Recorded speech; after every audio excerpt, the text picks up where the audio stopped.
Dear students, today let us discuss about types of vaccines. Now let us have a quick glimpse of what we will learn in today's class.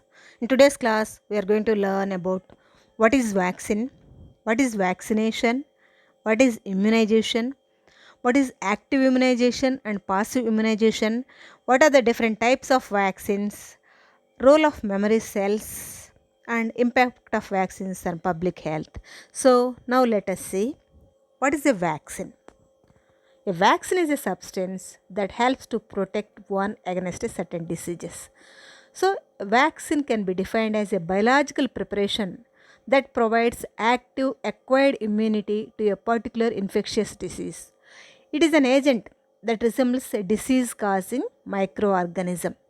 The word vaccine was created by Edward Jenner. It comes from a Latin word vacca, which means cow. A virus that mainly affects cow, that is, cowpox, was used in the first scientific demonstration. So టీకాలు అంటే ఏంటి అనేది ఈరోజు చూద్దాము. టీకాలు అంటే ముఖ్యంగా వ్యాక్సిన్లు లేదా టీకాలు అంటే వ్యాధుల నుంచి రక్షణనిచ్చే వాటినే టీకాలు అంటాము. అంటే వ్యాధి సంక్రమణను నివారించటము ఈ టీకాల యొక్క ముఖ్య లక్ష్యం. ప్రతిదేహాల ఉత్పత్తిని ప్రేరేపించే ప్రతిజనకాల ప్రభావానికి శరీరాన్ని గురి చేయటాన్నే వ్యాక్సినేషన్ అంటాము. ఈ ప్రతిజనకాలు అనేవి శరీరంలో వ్యాధిని కలుగచేయవు, కానీ వ్యాధికారక జీవిని అడ్డుకునే రోగనిరోధక శక్తిని ప్రేరేపిస్తాయి.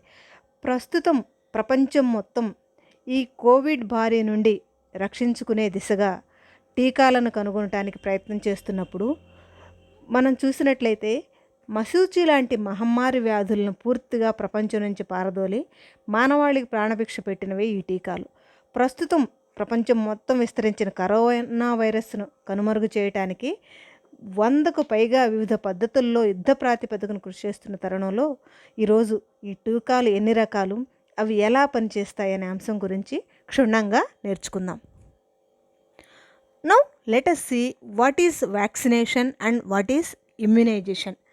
వ్యాక్సినేషన్, ఇమ్యునైజేషన్ అంటే ఏంటో చూద్దాం.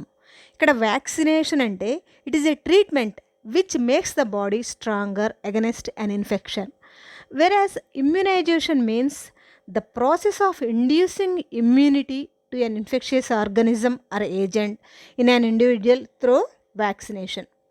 అంటే ఇక్కడ వ్యాక్సినేషన్కి ఇమ్యునైజేషన్కి తేడాను గనక మనం గమనించినట్లయితే, ఈ డయాగ్రామ్లో కనుక చూసినట్లయితే weakened form of the disease germ is injected into the body. అంటే బలహీనపరిచినటువంటి వ్యాధికారక సూక్ష్మజీవిని శరీరంలోకి ఎక్కించినట్లయితే ఆ సూక్ష్మజీవికి వ్యతిరేకంగా శరీరంలో ప్రతిదేహాలు తయారవుతాయి. ఎప్పుడైతే వ్యాధిని కలుగజేసేటటువంటి సూక్ష్మజీవి శరీరంలోకి ప్రవేశించిందో శరీరం యొక్క జ్ఞప్తి కణాలలో, అంటే రోగనిరోధక వ్యవస్థ యొక్క జ్ఞప్తి కణాలలో ఆల్రెడీ తయారైనటువంటి ప్రతిదేహాలు ఉంటాయి. కాబట్టి ఈ ప్రతిదేహాలు రోగకారక సూక్ష్మజీవి శరీరం మీద దాడి చేయకముందే సూక్ష్మజీవిని ఎదుర్కొని సూక్ష్మజీవుల బారి నుండి శరీరాన్ని కాపాడతాయి. సో ఇక్కడ వ్యాక్సినేషన్ అంటేనేమో ఎగనెస్ట్ అన్ ఇన్ఫెక్షన్ బాడీని స్ట్రాంగర్ చేయటము, ఇమ్యునైజేషన్ అంటేనేమో శరీరాన్ని సూక్ష్మజీవుల బారి నుండి కాపాడటానికి ప్రత్యేకమైనటువంటి ఏ వ్యాక్సిన్ అయితే తీసుకుంటామో ఆ వ్యాక్సిన్లో ఏ సూక్ష్మజీవి అయితే ఉందో ఆ సూక్ష్మజీవికి వ్యతిరేకంగా శరీరంలో ప్రతిదేహాలు తయారై ఆ ప్రతిదేహాలు భవిష్యత్తులో అదే సూక్ష్మజీవి శరీరం మీద దాడి చేసినప్పుడు ఎదుర్కోవడానికి సంసిద్ధతను కలుగ చేసినట్లయితే దానిని ఇమ్యునైజేషన్ అంటాము. This immunization is of two types. One is active immunization and second one is passive immunization. Now let us see what is active immunization. ఈ ఇమ్యునైజేషన్ అనేది రెండు రకాలు, సక్రియాత్మక ఇమ్యునైజేషన్ అలాగే నిష్క్రియాత్మక ఇమ్యునైజేషన్. ఇప్పుడు సక్రియాత్మక ఇమ్యునైజేషన్ అంటే ఏంటో చూద్దాము. That is active immunization. It is the induction of immunity after exposure to an antigen. Antibodies are created by the recipient and may be stored permanently. Methods of acquisition may be by natural infection of that particular microorganism, or by taking vaccines which are of many types, and by taking toxoids. And this immunity, the immunization which we achieve is relatively permanent. ఇక్కడ మనం చూసినట్లయితే active immunisation అనేటటువంటిది శరీరము వ్యాధికారక సూక్ష్మజీవి దాడికి గురవటం వల్ల కానీ, vaccines టీకాలు తీసుకోవటం వల్ల కానీ, లేదా ఏవైనా టాక్సైడ్స్ మన శరీరంలోకి తీసుకోవటం వల్ల కానీ ఉత్పత్తి అవటం వల్ల కానీ ఈ సక్రియాత్మక ఇమ్యునైజేషన్ అనేటటువంటిది ఏర్పడుతుంది. ఇది ముఖ్యంగా పర్మనెంట్గా శరీరంలో శాశ్వతంగా ఉండిపోతుంది. రెండవది పాసివ్ ఇమ్యునైజేషన్, నిష్క్రియాత్మక ఇమ్యునైజేషన్ అంటారు. If you see the definition, passive immunization is the term used when an antibody formed in one individual is given to another individual who is at risk of infection. In passive immunization, a person receives antibodies or lymphocytes that have been produced by another individual's immune system. Here the protection is temporary. If we see the mode of acquisition of passive immunization, it may be by natural maternal antibodies, by taking antitoxins and immunoglobulins.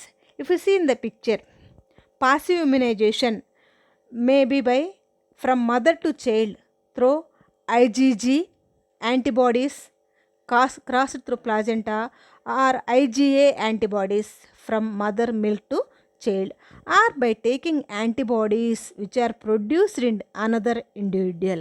So ఇక్కడ నిష్క్రియాత్మక immunisation అంటే తల్లి నుంచి బిడ్డకు జరాయు ద్వారా కానీ లేదా పాల ద్వారా కానీ సంక్రమించినటువంటి ఐజీజీ లేదా ఐజీఏ ఇమ్యునోగ్లోబులిన్స్ వల్ల రావచ్చు, లేదా వ్యాధికి గురైనటువంటి ఒక వ్యక్తిలో తయారైనటువంటి ప్రతిదేహాలు ఇంకొక వ్యక్తి శరీరంలోకి ఎక్కిస్తున్నట్లయితే దానివల్ల కూడా రావచ్చు. దీనిని నిష్క్రియాత్మక ఇమ్యునైజేషన్ అని అనటానికి ముఖ్యమైనటువంటి కారణం ఏంటంటే, దీనిలో వ్యక్తి దేహంలో ప్రతిదేహాలు తయారవు, వేరొక వ్యక్తిలో తయారైనటువంటి ప్రతిదేహాలను తీసి వ్యక్తిలోకి అవసరమైనటువంటి వ్యక్తిలోకి ఎక్కిస్తారు. కాబట్టి దీనిని పాసివ్ ఇమ్యునైజేషన్ అంటాము. ఇక్కడ ముఖ్యంగా చూసినట్లయితే ప్లాస్మా థెరపీ అనేటటువంటిది ప్రస్తుతం ఈ కరోనా వైరస్ చికిత్సలో భాగంగా ఉపయోగిస్తున్నటువంటి ప్లాస్మా థెరపీ అనేటటువంటిది ఈ పాసివ్ ఇమ్యునైజేషన్ కిందకి వస్తుంది. ఎందుకంటే ఇక్కడ కరోనా వ్యాధికి గురైనటువంటి వ్యక్తిలో, కరోనా వైరస్ బారిన పడి వ్యాధికి గురైనటువంటి వ్యక్తిలో తయారైనటువంటి ప్రతిదేహాలను తీసి వ్యాధిగ్రస్తునికి వెక్కించినట్లయితే ఆ వ్యక్తిలో కూడా ఈ ప్రతిదేహాలు వ్యాధి నిరోధకను పెంపొందించి లేదా వ్యాధిని కలుగజేసేటటువంటి ప్రతిజనకాల మీద దాడి చేస్తాయి. కాబట్టి ఈ ప్లాస్మా చికిత్స అనేటటువంటిది ప్రస్తుతము అందుబాటులోకి వచ్చింది. Now let us see what are the different types of vaccines. Nearly there are 7 types of vaccines.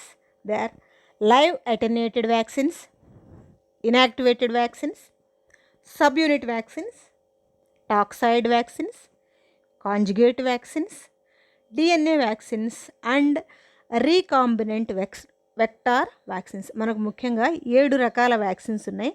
వాటినే లైవ్ అటెన్యూయేటెడ్ వ్యాక్సిన్స్ అంటాము, ఇన్యాక్టివేటెడ్ వ్యాక్సిన్స్ అంటాము, subunit vaccines, toxoid vaccines, conjugate vaccines సంయుగ్మ వ్యాక్సిన్స్, డిఎన్ఏ వ్యాక్సిన్స్, అలానే recombinant vector vaccines పునః సంయోజన DNA technology ద్వారా తయారు చేసినటువంటి recombinant vaccines. Now let us see one by one. First one is live attenuated vaccine. An attenuated vaccine is a vaccine created by reducing the virulence of a pathogen but still keeping it viable. So live attenuated vaccines contains whole bacteria or viruses which have been weakened so that they create a protective immune response but do not cause disease in healthy people. This live attenuated viruses are often used as vaccines because although they are weakened, They can stimulate a strong and long lasting immune response. Example for these live attenuated vaccines are vaccines which we are taking, that is MMR, measles, mumps, rubella, smallpox and yellow fever. ఇక్కడ live attenuated vaccines అంటే సజీవ టీకాలు. అంటే ఇక్కడ సజీవ సూక్ష్మజీవులను అనేక పద్ధతులలో బలహీనపరచడం ద్వారా లేదా వాటి యొక్క వ్యాధి జనకతను క్షీణింపజేయటం ద్వారా సజీవ టీకాలను వృద్ధి చేస్తారు. ఇవి వ్యాధి సంక్రమణను కలుగచేస్తాయి. వీటి యొక్క ప్రతిజనక గ్రహీత శరీరంలోని అసంక్రామ్యత వ్యవస్థను ఉత్తేజపరుస్తుంది. అన్ని పదార్థాల ప్రభావాన్ని ఎదుర్కొనేందుకు అవసరమైన అసంక్రామ్యత అనుక్రియలను కూడా ప్రోత్సహిస్తాయి. ముఖ్యంగా టీకాల తయారీలో ఈ సజీవ సూక్ష్మజీవుల వ్యాధికారకతను నాశనపరిచే ప్రక్రియనే ఎటెన్యూషన్ అంటాము. సో ఎటెన్యూషన్ అంటే సూక్ష్మజీవుల యొక్క వ్యాధికారకతను విచ్ఛిన్నం చేసేటటువంటి ప్రక్రియ. ఉదాహరణకు కనుక మనం తీసుకున్నట్లయితే యాంథ్రాక్స్ టీకా తయారు చేసేటప్పుడు యాంథ్రాక్స్ కారణమైనటువంటి బ్యాసిల్లస్, సజీవ బ్యాసిల్లస్ను 42 నుంచి 43 డిగ్రీల ఉష్ణోగ్రత వద్ద వృద్ధిపరచడం ద్వారా దీన్ని శక్తిహీనం చేస్తారు. అలానే క్షయవ్యాధి నివారణలో ఉపయోగించేటటువంటి బీసీజీ అంటే బ్యాసిల్లస్ కాల్మైట్ గరూన్ వృద్ధికి ఇక్కడ కూడా బ్యాసిల్లస్ కణాలను కొంత ఎక్కువ టైము ఉష్ణోగ్రత వద్ద ఉంచినట్లయితే అవి వీక్ అయిపోతాయి. అంటే దానినే ఎటెన్యూషన్ ప్రక్రియ అంటాము. సో ఇక్కడ పోలియో నివారణకు ఉపయోగించేటటువంటి సాబిన్ టీకాను కూడా అనేక రకాలుగా బలహీనపరిచి ఈ పోలియో వ్యాక్సిన్ అనేటటువంటిది తయారు చేస్తారు. సో ఈ సజీవ టీకాలు అనేటటువంటివి దానిలో వ్యాధికారకతను బలహీనపరుస్తారు, కానీ వ్యాధి నిరోధకతను ప్రేరేపించేటటువంటి ప్రతిదేహాల ఉత్పత్తిని మాత్రమే ఇవి తయారు చేయగలవు, కానీ వ్యాధి జనకత అనేది దీనిలో ఉండదు. అందుకనే వీటిని సజీవ టీకాలు, బలహీనపరచబడినటువంటి సజీవ టీకాలు అంటాము. రెండవ రకము ఇన్యాక్టివేటెడ్ వ్యాక్సిన్స్. దీస్ అంటే ఇవి నిర్జీవ టీకాలు. మొదటిది సజీవ టీకాలు అయితే రెండవది మనకి నిర్జీవ టీకాలు. These inactivated vaccines are made from microorganisms like virus, bacteria or others that have been killed through physical or chemical processes. They are inactivated by heat, chemicals or radiations. These killed organisms cannot cause diseases. Example, polio, hepatitis A,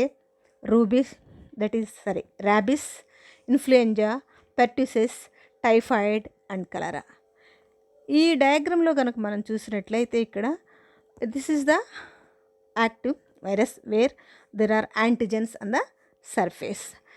when this active virus is subjected to radiation, here the genome of the virus will be disturbed, only the surface antigens will remain active and these surface antigens will trigger the production of antibodies, but due to the destruction of the genome by high radiation or chemicals or heat, it cannot cause any disease. So ఇక్కడ నిర్జీవ టీకాలను కనుక చూసినట్లయితే వీటిని చనిపోయిన సూక్ష్మజీవులతో తయారు చేస్తారు. ఎక్కువ ఉష్ణోగ్రత లేదా నిర్దిష్టమైనటువంటి యాంటీసెప్టిక్లు చర్యకు గురి చేయటం ద్వారా ఈ సూక్ష్మజీవులలో వ్యాధి తీవ్రతను చాలా వరకు తగ్గిస్తారు. ఇక్కడ ఏమవుతుందంటే అధిక ఉష్ణోగ్రత వద్ద సూక్ష్మజీవుల యొక్క ప్రతిజనకాలు విచ్ఛిన్నం చెందకుండా దీనిలో జాగ్రత్త వహిస్తారు. ఇక్కడ సజీవ టీకాలతో పోల్చినట్లయితే వీటి యొక్క ప్రభావం తక్కువగా ఉండటమే కాకుండా వ్యాధి వల్ల వృద్ధి పొందిన అసంక్రామ్యత కూడా నిర్ణీతమైన స్వల్పకాలాలకు మాత్రమే పనిచేస్తుంది. అంటే ఇక్కడ దీనిలో వచ్చేటటువంటి వ్యాధి నిరోధకత తక్కువ కాలం మాత్రమే ఉంటుంది. సజీవ టీకాలతో పోల్చినట్లయితే నిర్జీవ టీకాలలో వచ్చేటటువంటి అసంక్రామ్యత స్వల్పకాలానికి మాత్రమే పరిమితమై ఉంటుంది. Next let us see the third type of vaccines, that is subunit vaccine.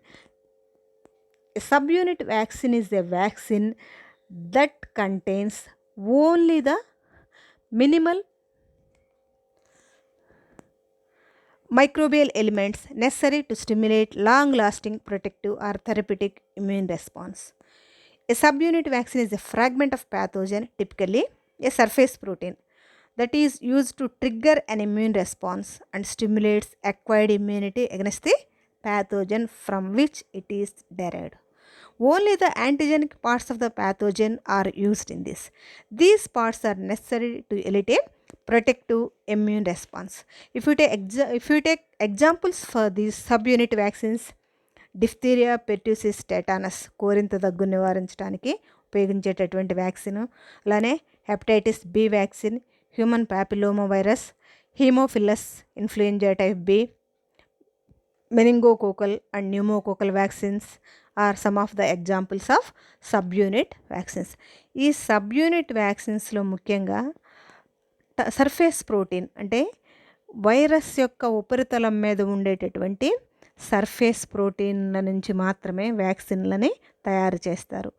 ఈ సర్ఫేస్ ప్రోటీన్లు ఇమ్యూన్ రెస్పాన్స్ని ట్రిగ్గర్ చేస్తాయి. అంటే they stimulate the immune system to produce the antibodies, but they will not cause any disease. So they have only the antigenicity. That's why these subunit vaccines are used. Next, let us see the fourth type of vaccines, that is toxoid vaccines. What is toxoid? A toxoid is an inactivated toxin, usually an exotoxin. Toxicity has been suppressed by chemical or heat treatments, while the properties, typically immunogenicity, are maintained. These are used where exotoxins causes illness rather than the microorganisms. Example is diphtheria and tetanus vaccines. ఇక్కడ toxoid vaccine కనుక తీసుకున్నట్లయితే ఇక్కడ inactivated toxin అంటే ఎక్సోటాక్సిన్, surface మీద ఉపరితలం మీద ఉండేటటువంటి పదార్థాలు, కొన్ని రకాల బ్యాక్టీరియా యొక్క ఉపరితలం మీద ఉండేటటువంటి పదార్థాలు ప్రతిజనకాలుగా పనిచేస్తాయి. వీటి యొక్క టాక్సిసిటీని, విషపూరితత్వాన్ని విషరహితంగా రసాయనిక పదార్థాలను ఉపయోగించి కానీ ఉష్ణోగ్రత వద్ద కానీ దానిని విచ్ఛిన్నం చేసినట్లయితే దానికి ఇమ్యునోజెనిసిటీ అనేటటువంటి లక్షణాన్ని, అంటే వ్యాధి నిరోధక వ్యవస్థను పెంపొందించేటటువంటి లక్షణాన్ని పెంపొందిస్తాయి, కానీ ఇవి వ్యాధిని కలుగు చేయవు. అందుకనే వీటిని టాక్సైడ్ వ్యాక్సిన్స్ అంటాము. ఇక్కడ ముఖ్యంగా మనకి డిఫ్తీరియాకి, టెటానస్కి ఉపయోగించేటటువంటి వ్యాక్సిన్స్ దీనికి ఉదాహరణ. Next one is conjugate vaccines.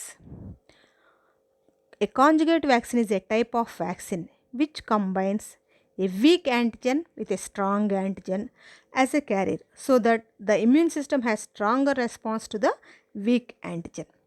A conjugate vaccine is composed of a polysaccharide antigen fused to a carrier molecule. This enhances the stability and effectiveness of the vaccine.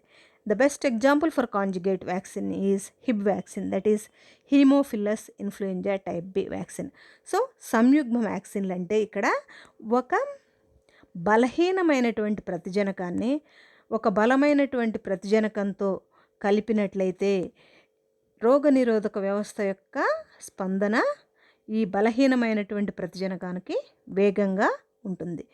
ఈ conjugate వ్యాక్సిన్లో ముఖ్యంగా polysaccharide యాంటిజెన్ని ఒక carrier మాలిక్యూల్కి కలిపినట్లయితే అది దాని యొక్క స్థిరత్వాన్ని పెంపొందిస్తుంది, అలానే effectiveness, vaccine యొక్క ఎఫెక్టివ్నెస్ని కూడా పెంపొందిస్తుంది.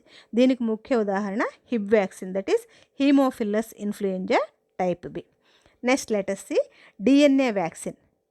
DNA vaccines are the vaccines which contains DNA that codes for specific proteins, that is antigens from a pathogen. The DNA is injected into the cells, uses the DNA to synthesize proteins because these proteins are recognized as foreign by the body, and when they are processed by the host cells and displayed on their surface, the immune system is made alerted and triggers the immune responses. These DNA vaccines are third generation vaccines made up of small circular pieces of bacterial DNA plasmids. And these plasmids are genetically engineered to produce specific antigens from a pathogen. Example of DNA vaccines are plasmid is PVAC, which uses SV40 promoter. So ఈ DNA వ్యాక్సిన్లో డిఎన్ఏని కనుక కణాల్లోకి inject చేసినట్లయితే ఆ DNA ప్రోటీన్ని synthesise చేస్తుంది. ఆ ప్రోటీన్ని శరీరం foreign బాడీగా గుర్తించి దానికి వ్యతిరేకంగా ప్రతిదేహాలను ఉత్పత్తి చేస్తుంది. సో వీటిని థర్డ్ జనరేషన్ వ్యాక్సిన్స్ అంటాము. వీటిని ముఖ్యంగా ప్లాస్మిడ్స్ని ఉపయోగించి తయారు చేస్తారు. Next let us see the recombinant vector vaccines. A recombinant vector vaccine is a vaccine produced through recombinant DNA technology. పునః సంయోజకం డిఎన్ఏ సాంకేతికత ద్వారా తయారు చేసినటువంటి వ్యాక్సిన్స్నే రీకాంబినెంట్ వెక్టార్ వ్యాక్సిన్స్ అంటాము. It involves inserting the DNA encoding an antigen which stimulates an immune response into bacterial or mammalian cells, expressing the antigen in these cells and purifying it. These immunogenic proteins associated with a recombinant DNA vaccine is made in the laboratory and injected into the vaccine recipient. If we take examples for these recombinant vector vaccines, human papilloma virus and hepatitis B virus. ఈ పునఃసంయోజక వ్యాక్సిన్లను కనుక మనం తీసుకున్నట్లయితే ఇవి పునఃసంయోజక DNA సాంకేతికత ద్వారా విశిష్ట జన్యువులను వేరు చేసి ఎంపిక చేసినటువంటి ప్రతిజనక వ్యాక్సిన్లను తయారు చేస్తారు. దీనికి ఉదాహరణ human papilloma virus, hepatitis B virus, అలానే జంతువులలో వచ్చేటటువంటి ఫుట్ అండ్ మౌత్ డిసీజ్కి కూడా ఈ వ్యాక్సిన్లు ఉన్నాయి. Next let us see what is the role of memory cells when we take vaccines.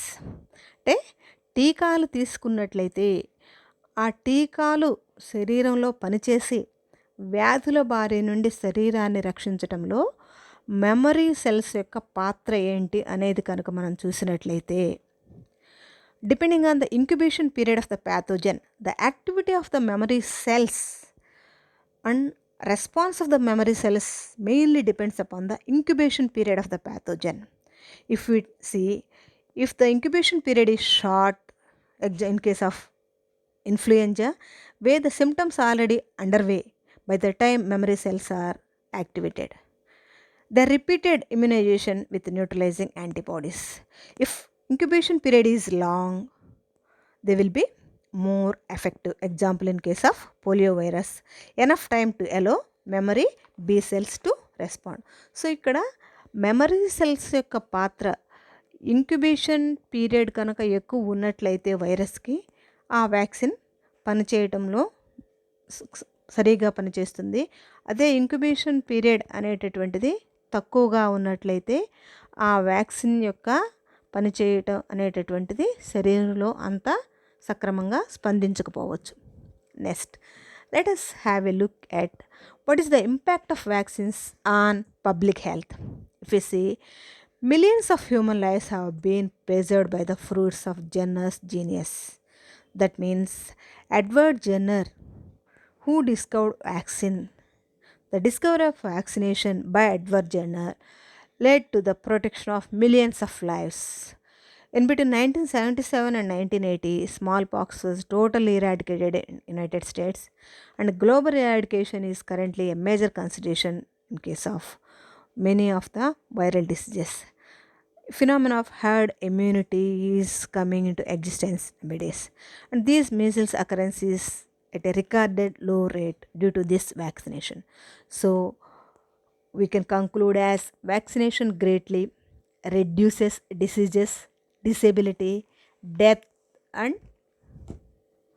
inequality worldwide. Now let us have a look at what are the reasons to vaccinate the child. Why the child has to be given vaccination? That is, when the vaccine is given, it leads to the development of immunization, and immunization can save the child's life This vaccination is very safe and very effective. Immunization protects others whom we care about. Immunization can save the family time and money. Immunization protects future generations. So, in order to protect the future generations and in order to give a healthy society, we need to create awareness on vaccination. So present కనుక చూసినట్లయితే మనం ఈ corona మహమ్మారి నుంచి ప్రపంచాన్ని రక్షించడానికి ప్రపంచంలోని శాస్త్రవేత్తలందరూ కూడా ఈ కరోనా వైరస్కి టీకా కనుక్కునేటటువంటి ప్రయత్నాల్లో ఉన్నారు. అతి త్వరగా టీకా అందుబాటులోకి వచ్చి ప్రపంచాన్ని ఈ కరోనా మహమ్మారి నుంచి త్వరగా టీకాలు బయటికి తీసుకొస్తాయని ఆశిస్తూ నెక్స్ట్ క్లాస్లో will discuss about the immunodeficiency. Thank you.